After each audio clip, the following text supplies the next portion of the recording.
Well, you guys, today's the day that I'm assembling my clutch onto my engine thanks to Modern Performance. I'm also gonna go ahead and install SRT-4 gears pivot ball, Wicked Performance fork, that is a modified fork, and everything else. Today's gonna be a little bit different when it comes to my video. I'm not gonna be showing you guys the whole process step by step, but I will be giving you guys updates throughout the day. I gotta get to the shop. Once I get it all set up, I'll give you guys an update. Stay tuned. Okay, quick update. I am set up. You can see I have the ARP flex plate bolts from Modern Performance, little clip from Modern Performance, and I believe the little plastic pieces in there too. You got the bearing for the fork right here, OEM, ARP. Got my dust shield on here. I had to pick that up from Pro Finishing. I actually took it from him and went ahead and cleaned it and used ceramic coating on here. And over here, I have my ACT flex plate, 11 pound. I have my transmission right there. I have my ACT 6 puck here, the slave, and I have my ACT Extreme pressure plate, thanks to Modern Performance for opening a kit. That way I can get my Extreme pressure plate so I can have the full kit ready to install onto my build right there. So I can go ahead and put it inside the engine bay today. Hopefully, I'm gonna try my best, but it all depends whether or not I have everything. All I have to do here with the gear set is slide it into here. And I had my machinist push this bearing or roller bearing guide thingy. I had him go ahead and push it in earlier today because I couldn't get it back in there after my T850 was sandblasted and powder coated, and I don't know, probably the temperature shrunk it, I don't know. But I'm gonna go ahead and put the 11 pound flywheel, aka flex plate, whatever you guys wanna call it, from ACT. And I'm gonna be using these. I do have some torque specs here. For ACT flywheel, install 80 to 85 foot-pounds. ACT spec is 70 foot-pounds. It says use blue Loctite. Many use red instead with red Loctite. So that's what I'm gonna do, as I'm using red. Just a quick look at this. I did get bolts in the ACT kit for my pressure plate. Now that I got the flywheel on there, and I torqued them down to 70 foot-pounds, and then I put it to 80 foot-pounds in a star pattern. Now I got the ACT pressure plate bolts, which are these right here, these 8, and my 6 puck is right there. I cleaned it off with brake parts cleaner, and then I also cleaned this area with brake parts cleaner. I also went over this again and cleaned it with brake parts cleaner and wiped it off, and yeah, we're good to go. So the ACT pressure plate bolts will go down to 30 foot-pounds. I'll also be using this alignment tool. So there we go, lines up perfectly. You do want to notice that it says transmission side, so this is the outwards position, and if you flip it over here, it doesn't say anything, so that will be on the flywheel, just like this. Alright, so transmission side is where it's poking out a little bit, where the springs are, and on the other side, the springs are not poking out as much, and you can see that it's got this purple compressed plate holding the springs in. Like I said, this is the transmission side. Look for that ACT transmission side, little spec 1.1 sticker. Well, I ended up having an issue with my 1/2-inch torque wrench from Craftsman. The battery was very low, so it only goes down to 25 foot-pounds, but I tried putting it to 30, and let's just say over and tighten and broke one of my bolts. So I had to go ahead and easy out it after I drilled it out. It was only one, but there you go. There's the flex plate bolt drilled out. It worked pretty easy with a 1/8-inch Milwaukee drill bit, and now I have my Fastenal 10.9 bolts in there, M8 by 125 by 16. So 1, 2, 3, 4, 5, 6, 7, 8, 9, 30 foot-pounds. So far I have the transmission pretty much all together other than the shifter selector. So far this is all set, ready to go. I do have hardware for the transmission all right here. I'm gonna finish that, put anaerobic sealer on the end plate and also on the shifter selector, and then we'll get back into it. Alright, real quick, I want to show you guys SRT-4 gears pivot ball. that I showed you guys in a video where I opened this and Wicked Performance fork. I believe this is the Wicked fork. So this is from Wicked Performance. That is the modified fork. So I'm going to be using this with SRT-4 gears pivot ball, which is just going to go right into that hole right there. So what I'm going to do is tap that in with something. I got that, and I got these two things, well, three things. So you got the little rubber grommet thing, which sits in there like that. Alright. And then that. And this. Pretty much like that. Alright, so this is pretty much how we're gonna go ahead and assemble this. So you got your bearing on the opposite side, right? And you got this little rubber grommet with the metal clip. So that's gonna sit like that. And then that's the top piece. Put the grommet in there. So just like this. Alright, then you're gonna put a little bit of lube right in there. Not too much, but a little bit, right in the middle. You got the pivot ball, but I haven't put it in all the way. And it's pretty much just gonna sit like this. Alright. So what I'm gonna do is take a 17mm ½ inch, more or less just gonna tap that down until that pivot ball is all the way flush down into the trans. And just like that, you guys, it should be flush just like that. So now you got the boot and the clip, which will sit flush on there. So it pretty much just goes like this and then clips into that, but I'm not going to clip it in right this second. Alright, now that I have mine all set up, I want to show you guys pretty much. I lubed in that little grommet, like I said, not much, but just enough that lubricates that ball. And you can see this little clip. I actually grabbed this tool right here, and you can see I opened it up a little bit. That way I can grip up here and grip this little piece right there. And I actually pulled that tab in a little bit more to go ahead and make that more compressed to this fork.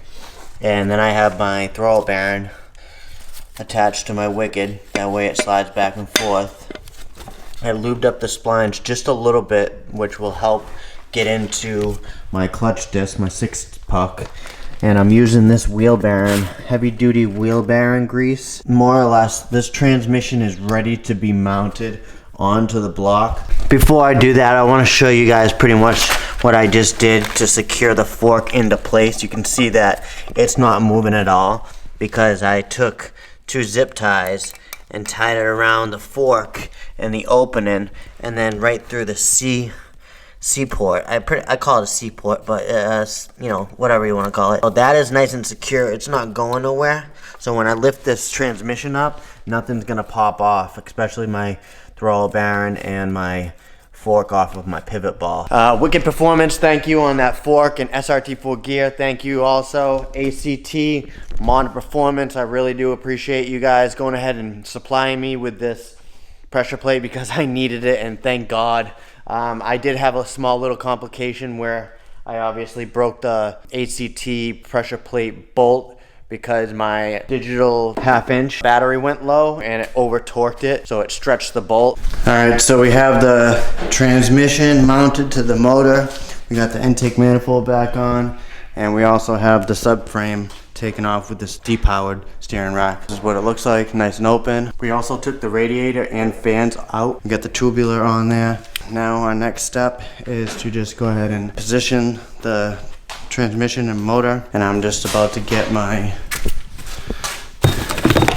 transmission mount right here, which is by Torque Solutions. Now I just gotta find the hardware. You go ahead and put 3 bolts in, just like this. So it's gonna be 1, 2, 3. Yeah, keep on going. Pretty much, guys, what we're doing is lowering the engine bay right onto the engine. Gonna try hoisting it up with the cherry picker after. Alright, hold on a sec. We might have to move it in a little bit, but I think we can do that by putting the cherry picker up and then just lifting it up a little bit. Well, we can even just raise it right into the bay right now, the way it is. I think we have enough room, especially with the radiators out. So it's gonna come this way. Yeah, but I feel like it'll go into position no problem. It's just that with the bolt that I have to put it through that mount, and then I gotta put the washer and nut on. And then that one I just gotta throw the bolt right through the frame rail, through the transmission mount, and then put the washer and nut on there. Keep on going. You clearing. Alright, we're gonna have to move the transmission with the motor to the passenger side just a little bit. That's like almost right there. I really feel like maybe it's just... You sure you're gonna be able to move that? I don't know, I'll try. Don't hurt your back. Yeah, man, I think we go down a little bit more.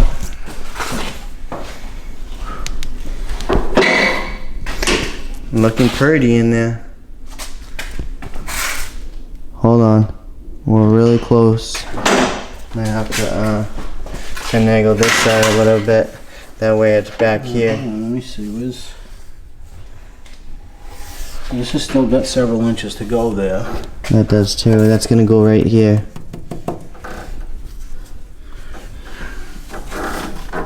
Oh, move the wheel.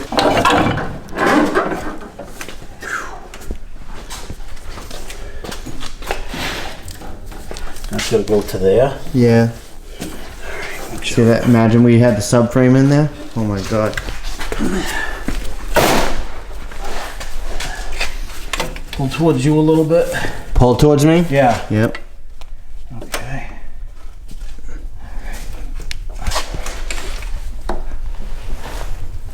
A little bit more. Right there. Right there.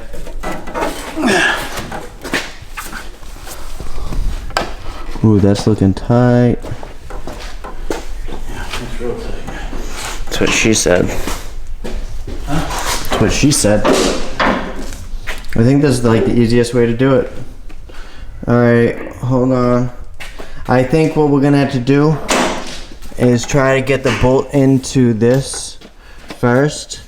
Put the nut on. Which way is it gonna go? The bolt's gonna go right through the frame rail. And then the nut's gonna be back here, which is gonna be tricky. Yeah, because we're still off a little.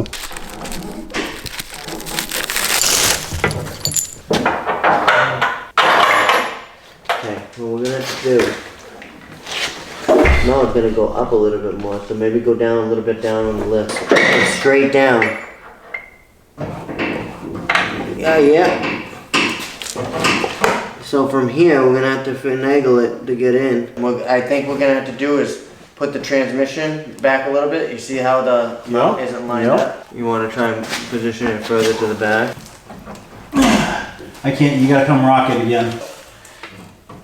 Okay. Okay, hold on. So this, I believe it's just gonna have to go up a little bit, the whole motor and everything. Well, you guys, we finally have the motor inside the bay, and you can see without the cowl, you have so much room to look down to my tubular manifold. Looks stupid good. Jason, you have fun? Tubular. Stupider, tubular. Have fun? Did you have fun? Fuck no. Lexi, did you have fun? She's like, Dad, I hate you. Yeah. But at least it's in, you guys. The only thing I'm having an issue with is that I don't have a bolt long enough to come out here with threads to actually put a nut on there. These transmission mount bolts, I gotta find those. I do have 2 new ones in there, but at the same time, I want them to stick out just a little bit. I can go ahead and take those out, shave off the head, or go to a Fastenal somewhere down the street like next week or so. At least that's in there, and it has red Loctite in, so I don't think that'll go anywhere. But look at how much space there is. I'm like, hey, oh. It'll be real easy to change your alternator now. I know, right? Look at that. It's right there, you guys. Actually, all I would have to do is take out my dump and my exhaust, which is going to be sticking out right here. I'd have to take those off, and then I can access my alternator, but my alternator is going to hold up for 200,000 miles. But this is how I take the alternators out anyways. I know. I take them out through the top. Yeah, but now we have all this fucking space. Like, you're gonna be able to see that too. I've gotten to that point where I can do an alternator in like half an hour, 45 minutes by going through the top, and not have to do what factory says to drop this, drop that, take the axle out. Frig that. But at least I can go ahead and mount my turbo. I gotta buy a turbo guard screen protector for my compressor side. But other than that, you guys look at like that. A tight fit on the bottom of your intercooler there on the radiator. Yeah, I know. Tell me about it. This MPX pipe, which would go right there. So I'm hoping that rubber grommet goes right under there without an issue. I'd see that wearing through because that's such a tight spot. That's touching down. So maybe I go ahead and just shave some off, or even raise the intercooler a little bit. You're gonna have to widen the hole and lift the intercooler up some. Yeah. Because otherwise, it's gonna wear a hole right through that. Yeah, just like the OEM factory one. You'll be getting a boost leak and can't figure out why. Oh no, I got boost leak testers. It's in there. Looks amazing, you guys. Amazing. Oh, we can go ahead and take this on. There it is, you guys. All installed, finally. Look at that tubular. That's fucking stupidly nice. There we go. Really isn't much left to do. Okay. Hopefully you guys like this video. Motor's finally in. Smash that like button for this video and for the fact that the motor's in there. Thank you, Jason, for helping me, and I can't wait, you guys. I can't wait to fire this thing up. I really can't. Look at that. It ain't gonna be for a while. Hey. It's actually gonna go off to Jacob Kinetic. It's gonna be shipped out there. Indiana, Wisconsin, somewhere out there. Louisiana, Kentucky, I don't know. No, that's south. He ain't south. He's straight out. He's either Indiana, Illinois, something. Alright guys, until next time, be easy. Peace!